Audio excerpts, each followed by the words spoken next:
Dios te bendiga. Las personas siempre están buscando una forma de justificar lo que quieren hacer, lo que van a hacer, y eso se ha convertido en la razón. Las personas andan buscando una razón, pero olvidan muchas veces que nosotros no estamos aquí por una razón simplemente, sino que estamos aquí por un propósito divino, y ese propósito divino obedece a una revelación. Esa revelación es la palabra de Dios. La palabra de Dios es la revelación para el hombre hoy, y el hombre tiene que buscar esa revelación para encontrar en ella el propósito por el cual está en esta tierra, y no buscar una simple razón como justificación para lo que quiere o desea hacer. Quiero invitarte a que compartas con nosotros este mensaje que presentamos a los hermanos de la congregación, y luego vamos a tener un sencillo análisis de lo que allí compartimos. Revelación y propósito. El libro de los Hechos, capítulo 27, versículo 21 hasta el 25, dice: Entonces Pablo, como hacía ya mucho que no comíamos, puesto en pie en medio de ellos, dijo: Habría sido, por cierto, conveniente, oh varones, haberme oído, y no zarpar de Creta tan solo para recibir este perjuicio y pérdida. Pero ahora os exhorto a tener buen ánimo, pues no habrá ninguna pérdida de vida entre vosotros, sino solamente la nave. Porque esta noche ha estado conmigo el ángel de Dios, de quien soy y a quien sirvo, diciendo: Pablo, no temas, es necesario que comparezcas ante el César. Y aquí Dios te ha concedido todos los que navegan contigo. Por tanto, oh varones, tened buen ánimo, porque yo confío en Dios que será así como se me ha dicho. Así será.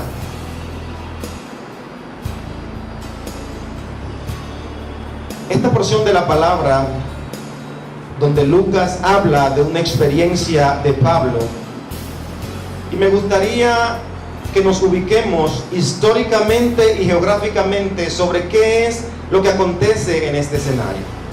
Ustedes saben que Pablo, con un llamado a los gentiles, antes de extenderse a los territorios, decidió ir a ponerse presente en el templo en Jerusalén delante de los ancianos, y decidió estar allí por un tiempo, y estaba predicando. Y predicando en el templo fue apresado por el pueblo, fue acusado por el pueblo, y acusado allí fue detenido porque querían matarle.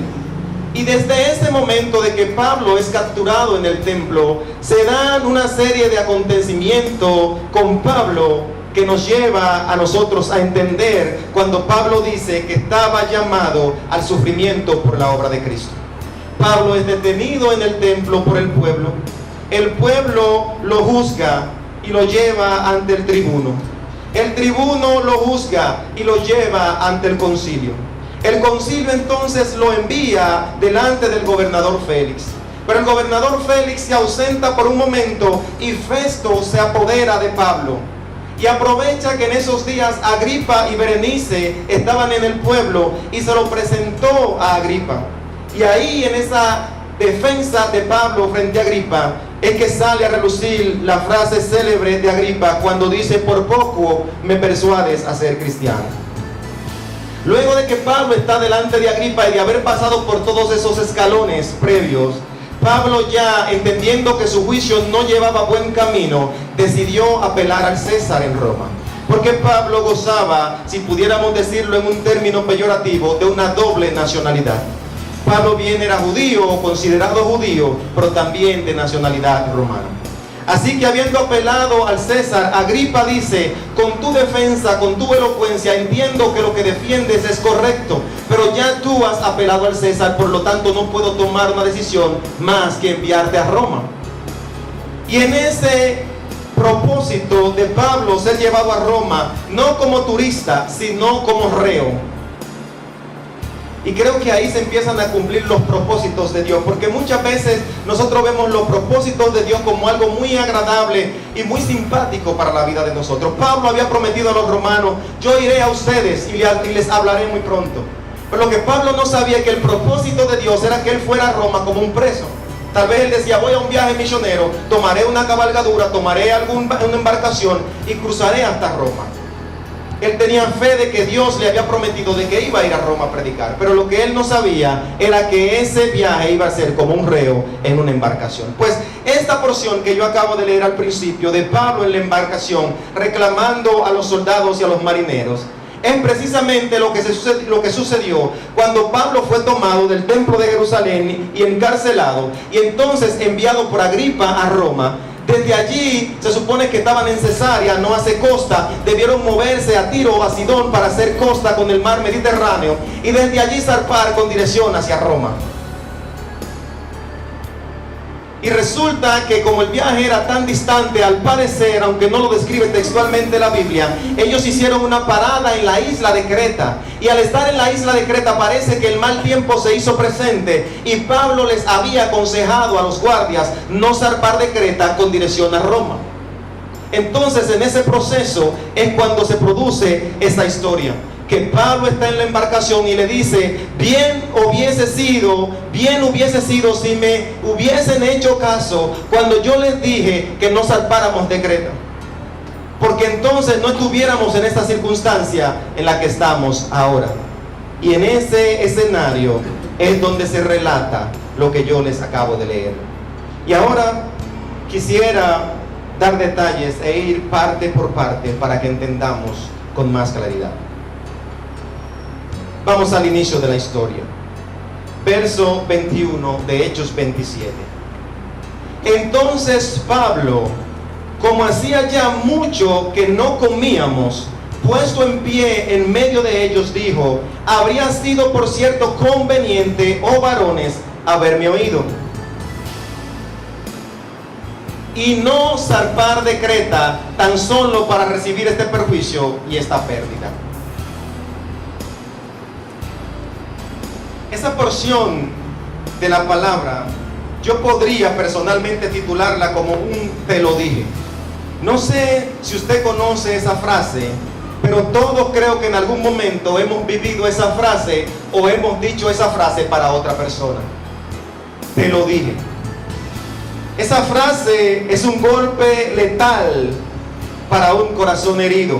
Cuando en medio de un dolor, de una angustia, de una desesperación, de un mal paso, usted escucha a alguien decir, te lo dije, eso entra como una estocada en tu vientre y suele convertirse muchas veces en el punto final de muchas historias. Te lo dije. Pero esta noche, eso puede cambiar si tu vida se mueve conforme al propósito y a la revelación de Dios. Y quiero que presten atención a esas dos palabras, propósito y revelación, y también presten mucha atención a la palabra razón, porque muchas veces esa frase te lo dije viene de alguien que ha vivido contigo el proceso y que conoce las razones por las cuales tú estás pasando por ciertas circunstancias, pero necesariamente no conoce el propósito por el cual tú estás pasando por esa situación. Y si descubres la razón, si tú descubres la razón por la que tú caíste en una situación, tú no debes mantenerte simplemente en la razón, tú debes moverte al propósito. No te quedes en la razón, porque la razón puede producir muerte. Muévete al propósito, porque el propósito produce vida. No sé si con estas palabras yo te estoy ayudando a entender más o te estoy confundiendo más. Parece que son muchos términos: razón, propósito, revelación. Pues permíteme aclararte un poquito más estos tres conceptos de razón, propósito y revelación. Y para hacerlo voy a utilizar una historia un poquito más simple que la historia compleja del apóstol Pablo. Me permito trasladarme al libro de Juan en los Evangelios, capítulo 11, donde se narra la historia de la resurrección de Lázaro, para explicarte los conceptos de razón, propósito y revelación. Si tú buscas en tu Biblia, porque me gustaría que sea palpable este ejemplo, si buscas en tu Biblia el libro de Juan capítulo 11, verso 1, en adelante. La historia completa está narrada hasta el verso 44, pero me voy a permitir tocar solo algunos versos para traer a flote la explicación de estos tres conceptos: razón, propósito y revelación.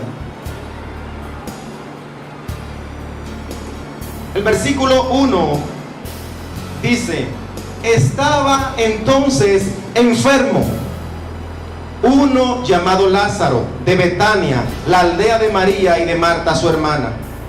Versículo 2: María, cuyo hermano Lázaro estaba enfermo, fue la que ungió al Señor con perfume y le enjugó los pies con sus cabellos. Versículo 3: enviaron pues las hermanas para decir a Jesús: Señor, he aquí el que amas está enfermo. Si usted nota un común denominador en esos tres primeros versículos, notará que me refiero a la palabra enfermo. Versículo 1: estaba entonces enfermo uno llamado Lázaro. Versículo 2: el hermano de María y Marta estaba enfermo. Versículo 3: el que Jesús amaba estaba enfermo. Por lo tanto, leyendo esos tres versículos y conociendo el capítulo o el título de la historia, era normal, era esperado que Lázaro muriera, porque ahí nosotros tenemos la razón. Versículo 1, 2 y 3 me dicen que Lázaro estaba enfermo, por lo tanto había una razón para que se muera. ¿Cuál es la razón en esta historia? Que estaba enfermo. Pero te dije que no te quedes en la razón. Versículo 4 dice: oyéndolo Jesús dijo, oye lo que dijo el Mesías: esta enfermedad no es para muerte. Ahí está la revelación. Esta enfermedad no es para muerte. Esa es la revelación del Hijo de Dios. Sigue diciendo: sino para la gloria de Dios, para que el Hijo de Dios sea glorificado por ella. Ahí está el propósito. Entiende que hay una razón, pero que hay una revelación y hay un propósito. Y ahorita más adelante te voy a decir cómo es que tú vas a manejar esos tres términos, porque los tres van a llegar a tu vida en algún momento específico. El verso 5 sigue diciendo: y amaba Jesús a Marta y a su hermana y a Lázaro. Verso 6: cuando yo pues que estaba enfermo, Jesús conocía la razón, estaba enfermo, se quedó 2 días más en el lugar donde estaba. El desenlace de esta historia todos ustedes la conocen. Un Lázaro que fue finalmente resucitado por encima de la razón, porque había un propósito y porque ese propósito obedecía a una revelación. Todavía no es momento para concluir, pero déjame decirte, tú vas a encontrar muchas razones en tu vida para caer, pero no te quedes en la razón. Busca la revelación que te lleve al propósito de tu situación. Aleluya. Conocidos estos tres elementos, vamos a volver a la historia de Pablo, que es un poco más compleja. Volvamos al mar. La escena es en la embarcación cargada de presos rumbo a Roma, entre ellos Pablo, que de reo pasó a tener un papel protagónico y un papel de liderazgo sobre la tripulación, con esas palabras que acabamos de leer al principio. Luego del te lo dije que Pablo le dijo a ellos, luego del te lo dije que quedó evidenciado ante ellos, en los versos 22 al 25 se relata lo siguiente: pero ahora os exhorto a tener buen ánimo, pues no habrá ninguna pérdida de vida entre vosotros, sino solamente de la nave. Verso 23: porque esta noche, parte de la revelación, esta noche ha estado conmigo el ángel del Dios de quien soy y a quien sirvo, diciendo: Pablo, no temas, es necesario que comparezcas ante el César, y he aquí, Dios te ha concedido todos los que navegan contigo. Óyeme, cuando tú eres el que vive en los propósitos de Dios, hasta los que están alrededor tuyos son bendecidos para que se pueda cumplir el propósito en tu vida. Aleluya.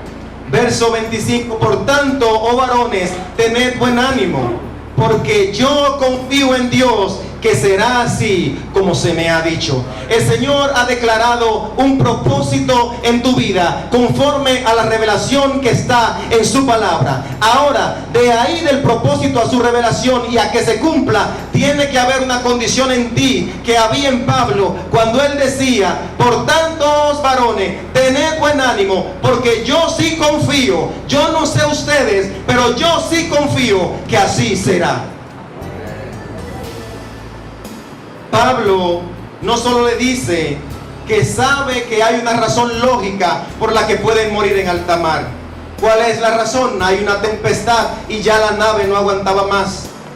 Él no solo le comparte la razón, sino que les dice: esto que nos acontece, más que por la razón, es por un propósito. Y ese propósito me fue confiado a mí en su revelación. ¿Y qué nos queda a nosotros entonces? Creer en la revelación y en el propósito divino. Y si todavía te quedan algunas dudas sobre cuál sería la diferencia entre un propósito y una razón, cuando me refiero a lo que la humanidad busca hoy, pues mira, el hombre anda buscando una razón como una excusa solo para justificar lo que quiere hacer. Hay personas que se suicidan cada día y cuando se suicidan dejan una nota y en esa nota quieren dejar justificada la razón por la cual lo hicieron. Hay personas que pueden matar a otros, son homicidas, psicópatas, y en su vida siempre tratan de encontrar una razón por la cual han quitado la vida de otra persona. Muchos daños, muchos males se cometen a diario en este mundo porque las personas encuentran una razón que les justifica para hacerlo. Y esas son decisiones y conclusiones propias. Pero el hombre no debe vivir por razones como esta. El hombre debe buscar el propósito por el cual Dios le puso en esta tierra. Y como te dije al principio, solo lo puede hallar en la revelación. Y esa revelación es la palabra de Dios, la Biblia, donde debemos hallarla. No vivas por una simple razón. Busca tu propósito divino en la palabra de Dios, que es la revelación para el hombre hoy. Que Dios te bendiga.